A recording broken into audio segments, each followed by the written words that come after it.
Jurgen Klopp has changed his tactics slightly recently. We saw this against Arsenal, my boys, when they drew 2-2, but they also went on to beat Leeds 6-1, and they've just beaten Nottingham Forest 3-2 today, and we are going to look at what has changed exactly. Many of us have spotted that Trent Alexander-Arnold has moved inverted. He's basically inverted wing back, but what else has changed to Liverpool's build-up patterns? We are going to look at that and attempt to replicate that in Football Manager. We recently got the Manchester City tactic out of the way. If you missed that, make sure you go and check it out. But also in the comment section, just give me some recommendations. What other tactics would you like to see? But now, let's get started. So reading about the Liverpool game against Arsenal, I will leave the link in the description. When Liverpool were building from the back, Alexander-Arnold would move into central midfield alongside Fabinho, while Henderson would then push up into higher and wider areas in support of Salah. This left Konate, Van Dijk and Robertson as a back three, while Jones in midfield would also push into higher areas where possible. So we can also look here, it's a very or slightly different shape than what we are used to seeing with Liverpool. So we've seen how Liverpool have slightly changed their build-up system, now building up with a 3-2, Andrew Robertson tucking in, making it a back three, and Trent Alexander-Arnold joining Fabinho, making it a midfield 2. So against Leeds in possession, Trent and Fabinho were staggered, with the Brazilian receiving the ball higher up in plays like this, and this obviously gave Liverpool an advantage. If we scroll down, we'll also see where Fabinho is now collecting the ball in higher positions. The playmaker in this match with the most touches of his career was Trent Alexander-Arnold. In this role, Trent can spam progressive passes, through balls, long diagonals, and utilize his world-class final ball from deep positions in the first and second phase of Liverpool's attacks. And we can see here once again how this tactical tweak has benefited both Liverpool and Trent Alexander-Arnold by being in the central area, and he can ping these delicious balls over the top for on-forward runners. Now that's the right hand side. What's happening on the left hand side? It says here one of Liverpool's problems with the system on the left flank is Robertson is the third centre back, and Jota likes to drift inside too much, while Robertson tried to link up the midfield a lot, which leaves the left channel unoccupied, with Leeds not having to defend it. I'm not sure whether I agree it's much of a problem, but it is something that we all can see when Liverpool were playing against Leeds in this 6-1 victory. Only in attacking transitions we saw Robertson get into the attack, as in the fourth goal, with a great run and steers his cut back to Gakpo. The forward then picks out Salah in the inside right channel, who curls his effort away from Meslier into the back of the net. Goal Liverpool. Another advantage playing Trent as this inverted right back on the right hand side is that when the opposition try to counter attack, the midfield is going to be very well protected, with of course Trent adding another body in midfield, so the two holding midfielders could be Fabinho and Trent, and then of course you still got your back three or your back two to break down when you're trying to counter attack against Liverpool. And that's how Liverpool opened the scoring, with Trent Alexander-Arnold recovering and making great movement off the ball to receive the ball back from a 1-2 with Salah. Trent places a low ball to the back post, where Gakpo has a simple tap in. So that's the advantages of moving Trent as an inverted, or playing Trent as an inverted winger, but also now utilizing a back three when Liverpool are building up. But now let's go into Football Manager and have a deeper look.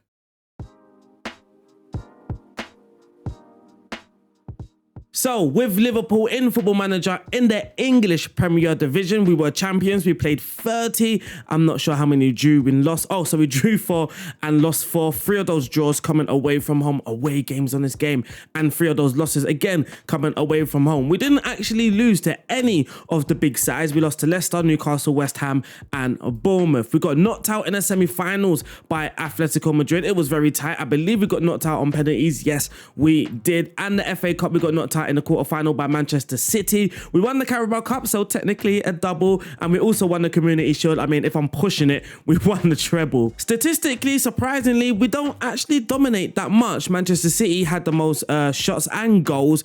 We had a few shots against, so defensively we were very, very good. For the average possession, we come in third, 58%, so we also made some good use of the ball. For the most dribbles made, we come in 10th. Manchester City come in second. Very, very different to my Manchester City tactic. Most clean sheets it's Liverpool and the fewest conceded, Liverpool. But then we start to see some familiar names when looking at the player stats. Salah with the most or second most goals behind Haaland. Salah got 24, Núñez got 18 for the most assists. Salah, surprisingly, and Robertson again, surprisingly. We're not seeing Trent there, but we do see Trent with the most key passes. So that is a huge bonus. And then for the fewest conceded and clean sheets, of course, it is going to be Alisson. Another thing as well, pressing is very important to Liverpool's game. Opposition passes per defensive actions. We lead that group, or we lead the list, meaning the opponents are finding it very difficult to string passes against us, mainly down to our high pressing and energetic play. So talking about building out in a back three, here's us against Arsenal away from home. If we look at some of the stats, Arsenal actually had 17 shots, we had 11.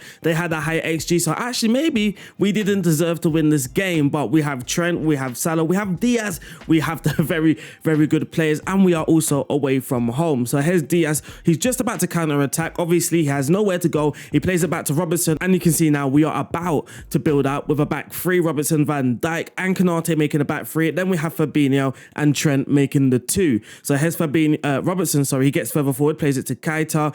Diaz is going to travel with it, but just notice Robertson, he's slightly different. Previously, maybe Robertson is gabbling forward for an overlapping run, but actually he's just going to support Diaz behind him. He's going to bring the ball forward. He actually plays it to Trent. Trent showing off his great technical skills and bangs it in. The second goal, you could say, is a bit more typical of Liverpool. I mean, we're making it very difficult for Arsenal to build up. The option for Tomiyasu is actually there, so I'm not sure why Ramsdale is ignoring that option, but he kicks long this time. We beat Odegaard in the air. Van Dijk to Diaz, Diaz to Salah. I mean, it's just two passes straight into Salah and goal. This is one of my favourite goals. Some lovely build up from Liverpool. Here's Matoma for Brighton. He's trying to attack. Fabinho cuts it out. Our ball winning midfielder. Trent plays it to Thiago. Thiago to Konate. Fabinho now. Trent. He's going to move inside almost. It's just lovely build up for me. Keita coming, receiving. Núñez into Salah. It's lucky the ball falls back to Núñez, but it was a brilliant goal. The second goal, again, very typical of Liverpool. Here's Casado, loses the ball to Salah. Thiago into, it's just fast. I can't even keep up with the names, and we've scored a goal already. Another good Liverpool goal. You're going to see as well, we're actually creating a lot of these chances, winning the ball back off the opposition. Here's Keita. Diaz now plays it back to Van Dijk. Again, being patient, playing the ball backwards. Robertson to Van Dijk. Konate now plays it into Trent. Trent to Thiago. Thiago to Salah, something that we see. I was going to say we see a lot, but it's more so Henderson on the right hand side. And to be clear, it's not all about Trent. We also got to get the best out of Mo Salah. Here's Van Dijk, Henderson, Fabinho. Keita sees the run from Salah in between the two defenders, and lovely goal. Against West Ham, we did score two set piece goals, Konate and Van Dijk. Van Dijk's goal was actually him scoring a free kick, but here's Diaz winning the ball, brings it to Diego Jota. So remember, Diaz won the ball, played it into Jota, and then Núñez buried off the move. That's what I wanted to show you actually. The front three linking up very well. I'll rewind. So here's Diaz initially winning the ball. He's going to progress with the ball, plays it into Jota. Jota plays a through ball into Núñez, and what a finish. So here's against Forest. I believe this is a Trent goal. Actually, some more Trent clips.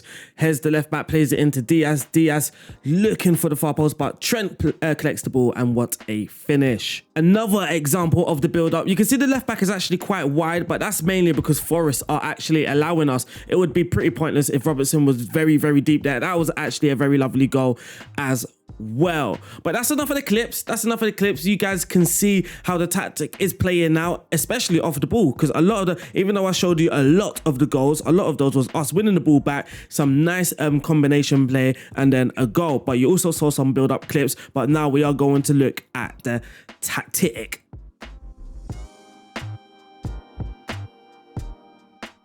So to the tactic, let's break it down. For the mentality, I've gone for balance. Now this started as attacking. But actually we didn't necessarily see some great attacking play. I think things just happened too fast, regardless of the passing directness and the tempo. Things were just happening too fast. Players are making their runs too fast. Even Robertson at left back. Bearing in mind, mentality will be affecting players' mentality as well. So for an example, if I use the attacking mentality, now looking at the role that I've given Robertson, full back on support, he's now moved to positive. Whereas if I change this back to balance, then click on Robertson again very quickly, you can see that his mentality now has dropped to balance. So he's going to be a little bit more cautious with everything he does. That's dribbling, key passes, not even key passes, the risky passes, and getting further forward. That's one reason why I have picked the balanced mentality approach play, passing it into space, just encouraging some forward runs, especially from the front three. Passing directness is shorter. We are keeping control of the ball, and the tempo's on standard because I really wanted to control the game as well. I think that very, very good teams control the game.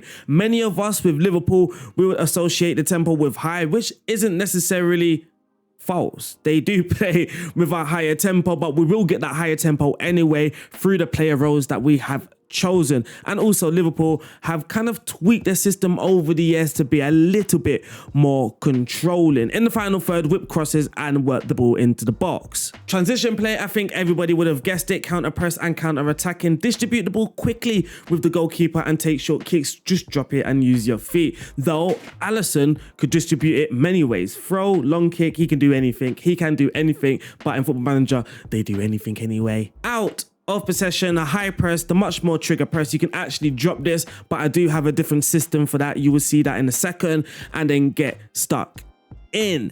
Now for the player roles. In goal, we do have a sweeper keeper on attack, and he's getting tackling harder. The left back, he's on the fullback on support, sitting more narrow, just being a little bit more defensive in possession. So he's just playing a little bit more narrow to his teammates, but when he does get the ball, he's going to run wide with the ball. I'm actually kind of encouraging overlapping with the ball, if that makes sense, whenever he has the opportunity to do so. The Trent Alexander-Arnold role, of course, inverted wing back on the right hand side, and then we are using two ball playing defenders, both with dribble less. Now you could actually change Konate if you want to a stopper or even a central defender, but just for Football Manager balance, I am using two ball playing defenders. In defensive midfield, we are using a ball winning midfielder, Fabinho. Now many might disagree with this. In holding midfield, we are using a ball winning midfielder on defense, so when that's going to hold his position, but also look to intercept play. You saw that against Brighton. I showed a clip earlier when Matoma tried to play a ball, and then we saw our ball winning midfielder breaking up play and setting us up for our counter attack. The idea for me is that a ball winning midfielder, even though we did see earlier in the analysis that Fabinho is collecting the ball a little bit higher up, but for Fabinho in this case, I did also want him to quickly lay off. As you can see with the player roles here, it says it looks to quickly lay it off to a more creative player. For me, in hope, that is Trent Alexander-Arnold. In midfield, we are using a box-to-box midfielder, but he's also going to be staying wider to try and help that wide combination on the right hand side with Salah. On the left hand side, I've gone with the Mazzala. Now in real life, I think it's more so of a Roman playmaker, someone that likes to link the midfield and attack, but I've gone for the Mazzala. Again, it's just balance in Football Manager. I noticed if Salah or even if Trent Alexander-Arnold had the ball in the wider areas, we only had 3 in the box. The AI sometimes, or often enough, had 4 or 5 players at the box. We was actually outnumbered a lot of the times we tried to create chances inside the box, and the Mazzala on attack just helped us get an extra body in the box. That is the only reason why I've got a central midfielder here on attack. I did try to use a CM on attack, but also, like we saw earlier in the left in the analysis, that Liverpool are kind of, they're lacking some presence on the left hand side, so hoping the Mazzala can just help out on the left hand side. On the flanks, on the left hand side, we've got an inside forward on support, marking tighter. On the right hand side, we've got an inside forward on attack, the Mo Salah, and then lastly up top, we've got a deep lying forward. Now, when you are playing the bigger teams, things have changed slightly. We are now using a central midfielder on attack in central midfield, but we're also using that Roman playmaker that I mentioned earlier. For the team instructions, the tempo is now slightly higher, trying to catch the opposition off guard, less control in the big games, and then creative freedom, be more disciplined. We are now throwing it long when the goalkeeper has possession, and we are dropping off a little bit and no longer preventing that short goalkeeper distribution. We haven't yet necessarily seen Liverpool play a big team, or Arsenal kind of a big team, but Liverpool were at Anfield, so I'm not sure how Liverpool would handle a big game away from home with Trent Alexander-Arnold in his new role and Robertson also in a back 3. Lastly, we do have the drop off. When you just want things just to drop off in games, this is what I used. I don't need to keep things ultra aggressive when we are winning 2-3-0. It just, there's no need. So I just remove a lot of the things like counter press, counter, and also be more disciplined on again. And the trigger press has reduced. The player roles are the same. So there are 3 tactics, and I hope you guys have enjoyed this video. Unfortunately, this is the end. This is the end of it. Shout out to my Patreons once again. Thank you for your support. Thank you for your support. I really appreciate that. And also make sure you go and check out FlexiSpot. The link will be in the description below. I'll see you guys soon. Stay safe. God bless, and peace out.